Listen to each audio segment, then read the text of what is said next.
2025년 3월 27일 새벽기도에 오신 여러분을 주님의 이름으로 축복하며 환영합니다. 오늘 우리에게 주신 하나님의 말씀은 누가복음 16장 1절부터 13절까지의 말씀입니다. 제가 가진 성경으로는 신약성경 122쪽에 있습니다. 대표적으로 11절부터 13절까지의 말씀만 읽도록 하겠습니다. 11절입니다. 너희가 만일 불의한 재물에도 충성하지 아니하면 누가 참된 것으로 너희에게 맡기겠느냐? 너희가 만일 남의 것에 충성하지 아니하면 누가 너희의 것을 너희에게 주겠느냐? 집 하인이 두 주인을 섬길 수 없나니 혹 이를 미워하고 저를 사랑하거나 혹 이를 중히 여기고 저를 경히 여길 것임이니라. 너희는 하나님과 재물을 겸하여 섬길 수 없느니라. 아멘. 예수님이 제자들을 향해서 청지기에 대해서 말씀하시는 내용입니다. 특별히 오늘 본문 10절부터 12절에 보면 충성이라는 단어를 4번이나 사용하고 계십니다. 도대체 무엇에 대한 충성을 말씀하시는가? 오늘 말씀은 참 이해하기가 어려운 말씀 중에 하나입니다. 주인이 자신의 소유를 바르게 허비하지 않는, 옳지 않는 불의한 청지기를 지혜롭다라고 제시하고 있기 때문에 그렇습니다. 도대체 무엇을 말씀하시는가? 재물에 대한 올바른 이해를 예수님이 이 비유를 통해 말씀하고 계십니다. 내용은 이렇습니다. 청지기는 주인의 재산을 관리하는 자였습니다. 그런데 이를 낭비합니다. 이에 주인은 그를 해고하려고 합니다. 그러자 그 청지기는 그가 살 길을 찾아야 했기 때문에 그 결과 주인의 빚진 자들에게 그 빚을, 즉 채무를 줄여주며 자신을 도와줄 사람을 만들어냅니다. 이 모습을 보고 8절에 보면 주인이 칭찬을 합니다. 왜 주인이 칭찬을 하는가? 주인이 청지기의 부정직함을 칭찬하는 것인가? 그렇지 않습니다. 그러나 그가 미래를 준비하는 그 태도를 칭찬하고 있는 겁니다.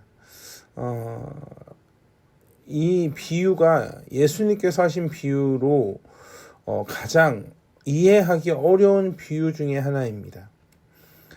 상식적으로 생각할 때 청지기가 주인의 빚을 대폭 줄였습니다. 자기 마음대로 줄였습니다. 그런데 이런 모습을 주인이 지혜롭다라고 칭찬하는데 사실상 주인은 자기가 받아야 할 빚, 그 채무의 상당 부분을 받지 못하게 되었습니다. 그런데 이 모습을 보면 마치 주인이 그 청지기의 잘못된 그 거짓된 행동을 칭찬하는 것처럼 보여지기 때문에 그렇습니다. 이 말씀을 볼 때 예수님이 지금 제자들에게 가르치고자 하는 것이 무엇인지를 놓치지 말아야 합니다. 9절의 말씀입니다. 9절의 말씀을 보면 내가 너희에게 말하노니 불의의 재물로 친구를 사귀라. 그리하면 그 재물이 없어질 때에 그들이 너희를 영주할 처소로 영접하리라. 그러니까 이 말씀을 보면 불의한 재물을 친구를 사귈 때 사용할 것을 말씀하고 있는 겁니다. 그러면서 8절에 도대체 누구에게 이렇게 말씀하시는지 8절입니다. 주인이 이 옳지 않은 청지기가 이를 지혜롭게 하였으므로 칭찬하였으니 그러면서 두 아들들을 비유합니다. 이 세대의 아들들이 자기 시대에 있어서는 빛의 아들들보다 더 지혜로움이니라. 그러니까 이 세대의 아들과 빛의 아들을 지금 대조시켜서 비교하고 있습니다. 여기에서 핵심은 누가 더 지혜로운가에 있습니다. 여러분은 이 세대의 아들들이 지혜로워 보입니까? 아니면 빛의 아들들이 지혜로워 보입니까? 주님께서는 지금 이 세대의 아들들이 자기 시대에 있어서는 빛의 아들들보다 지혜롭다라고 말합니다. 왜냐하면 주님이 지금 너무 답답하게 느껴지는 것이 있기 때문에 그렇습니다. 이 세대의 아들들도 편안한 노후를 위해서 치밀하게 준비하고 있는데 빛의 아들들은 영원한 처소를 위해 지금 무엇을 하고 있는가라는 질문을 하고 있는 겁니다. 예수님이 제자들을 향해 외칩니다. 사람들은 입으로 재림 그리고 심판을 말하고 있는데 그들의 모습을 보면 천국도 지옥도 없는 지금이 영원한 것처럼 살아가고 있습니다. 그렇기 때문에 물론 세상의 거짓된 자들이 잘못된 모습을 보이지만 이들을 지혜롭다라고 하는 것은 그들은 적어도 그들의 미래를 생각하고 준비하고 있기 때문에 그렇습니다. 9절부터 불의의 제물로 친구를 사귈 것을 말합니다. 10절에 이 말씀에 답이 나옵니다. 10절입니다. 지극히 작은 것에 충성된 자는 큰 것에도 충성되고 지극히 작은 것에 불의한 자는 큰 것에도 불의하니라. 지극히 작은 것은 그럼 무엇을 말하고 큰 것은 무엇을 말할까? 하나님의 나라를 기다리고 심판을 준비하는 너희들에게 내가 지금까지 가르쳐 준 것을 생각했을 때 무엇이 큰 것이냐? 13절이 그 답을 정확하게 줍니다. 집 하인이 두 주인을 섬길 수 없나니 두 주인이 있는 겁니다. 그러면서 하반절에 보면 너희는 하나님과 재물을 겸하여 섬길 수는 없느니라. 즉 9절부터 말하는 불의의 재물, 그 재물이 작은 것입니다. 작은 것, 지극히 작은 것입니다. 그런데 큰 것은 무엇이겠습니까? 큰 것은 하나님의 나라가 됩니다. 근데 이 지극히 작은 것으로 지금 무엇을 하라라고 말씀하시는가? 이 지극히 작은 것을, 즉 재물을 누가 주셨는가? 하나님이 우리에게 재물을 허락하셨습니다. 그런데 이 지극히 작은 것이 우리도 모르는 사이에 권력이 되어버렸습니다. 그리고 또한 주인이 되어버렸습니다. 그래서 주님께서 오늘 말씀을 통해 명확하게 말씀하고 계신 것은 재물은 하나님의 나라의 건설을 위해 이웃을 사랑하라고 주신 것이지 이것이 주인이 되라고 준 것이 아니다라는 것을 말씀하고 있는 겁니다. 그래서 9절의 말씀을 다시 한번 보면 내가 너희에게 말하노니 불의의 재물로 친구를 사귀라. 그러니까 재물, 아무것도 아닌 그 재물로 친구를 사귈 것을 허락하시고 있는 겁니다. 그 재물을 어떻게 써야 되는가? 그 재물을 친구를 사귀기 위해 써야 한다. 즉 이웃을 사랑하기 위해 써야 한다라는 것을 말씀하고 있는 겁니다. 오늘 본문의 중요한 주제는 청지기의 직분에 대한 말씀입니다. 하나님의 자녀로 예수님의 제자는 마지막 날을 바라보며 미래에 대한 통찰력을 가지고 있어야 합니다. 오직 자기 자신만을 위해 돈을 사용하는 것이 아니라 더 큰 집, 더 넓은 차, 더 비싼 차, 더 높은 자리 이런 것을 위해 돈을 사용하는 것이 하나님의 나라의 백성이라고 하기에는 어렵다는 겁니다.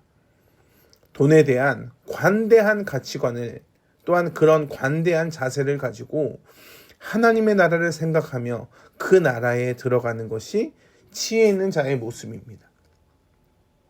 돈을 관대하게 사용해야 합니다.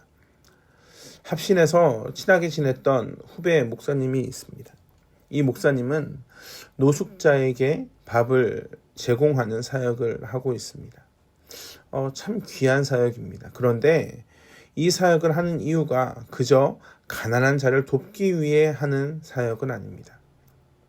이 노숙자를 사랑하는 마음, 작은 자를 높게 여기는 마음을 하나님이 주셨기 때문에 그렇습니다. 그래서 목사님과 대화를 하다 보면 후원을 받든 아니면 본인이 아르바이트를 노가다를 해서라도 돈을 벌면 노숙자들을 가족으로 여기고 섬기는 모습을 발견하게 됩니다. 돈을 벌고 그것을 나만을 위해 사용한다면 그것은 하나님의 나라를 모르는 자의 모습입니다. 어찌 보면 하나님이 내 중심에 거하지 않는 모습입니다. 그러나 하나님이 내 안에 거하시면 나눌 때 인색함으로 나누지 않습니다. 노숙자분이 오셔서 제가 밥을 좀 먹어도 될까요? 라고 할 때 그럼요. 제가 당신에게 이 음식을 드리는 것이 기쁨입니다. 라는 반응을 하게 됩니다. 11절에 너희가 만일 불의한 재물에도 충성하지 아니하면 누가 참된 것으로 너희에게 맡기겠느냐. 즉 돈을 올바로 다룰 수 없는 자에게 누가 더 중요한 것을 맡기겠느냐라는 말씀입니다. 돈은 하나님과 비교하면 매우 작은 것이기 때문에 그렇습니다. 우리는 하나님을 믿는 자이고 하나님을 복음으로 전하는 자입니다. 그렇기에 당연히 돈도 관대하게 잘 사용할 수 있어야 합니다. 나중에 하나님이 우리를 부르실 때 청지기 직분을 어떻게 감당했는지 물어보실 것입니다. 그럴 때 하나님이 기쁨으로 평가하며 상을 넉넉하게 주시는 삶을 살아가시길 주님의 이름으로 축복합니다. 기도하겠습니다. 사랑의 주님, 청지기에게 충성에 대해서 말씀하시는 이 말씀을 통해 돈을 관대하게 사용하며 또한 중요한 것, 더 큰 것을 하나님의 나라를 바라봐야 함을 다시 한번 생각하게 됩니다. 주님, 우리가 하나님의 그 놀라우심에 충성된 종으로 살아갈 수 있도록 오늘도 새 힘을 허락하여 주시옵소서. 감사합니다. 사랑이 많으신 예수 그리스도의 이름으로 기도합니다. 우리 주 예수 그리스도의 은혜와 하나님의 풍성하신 사랑과 성령 하나님의 언제나 동행하시는 은혜가 오늘도 하나님께 충성된 종으로 점점 더 예수 그리스도를 닮아가기를 소망하는 한 분 한 분의 머리 위에 영원토록 함께 하시길 간절히 축원하옵나이다. 아멘.